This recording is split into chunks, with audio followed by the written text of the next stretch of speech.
Pan India star Prabhas హీరోగా సందీప్ రెడ్డి వంగా డైరెక్షన్లో వస్తున్న స్పిరిట్ సినిమాపై భారీ అంచనాలున్నాయి.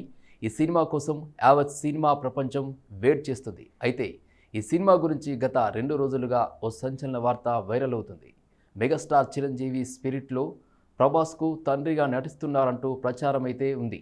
అయితే ఈ సినిమా విశేషాన్ని ఇప్పటి వరకు మూవీ టీం ఎవరు ప్రకటించలేదు. కానీ సోషల్ మీడియాలో తెగ హల్చల్ చేస్తుంది. కానీ ఇక్కడే ఓ విషయం మాట్లాడుకోవాలి. మెగాస్టార్ చిరంజీవి ఏ సినిమాలోనూ గెస్ట్ రోల్ చేయట్లేదు. పైగా ప్రభాస్కు తండ్రి పాత్రలో ఆయన కనిపించే అవకాశాలు అయితే లేవు. ఎందుకంటే చిరంజీవి ప్రస్తుతం మెయిన్ హీరోగా కొన్ని సినిమాలను లైన్లో పెట్టేశాడు.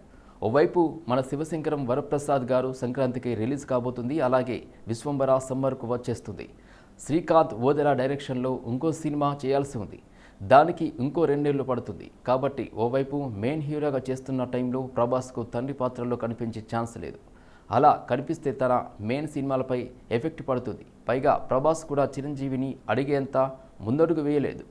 అయితే సందీప్ రెడ్డి కూడా చిరంజీవితో అలాంటి పాత్ర చేయించాలని అస్సలు అనుకోడు. కాబట్టి ఇందులో నిజం లేదని అంటున్నారు ట్రేడ్ పండితులు.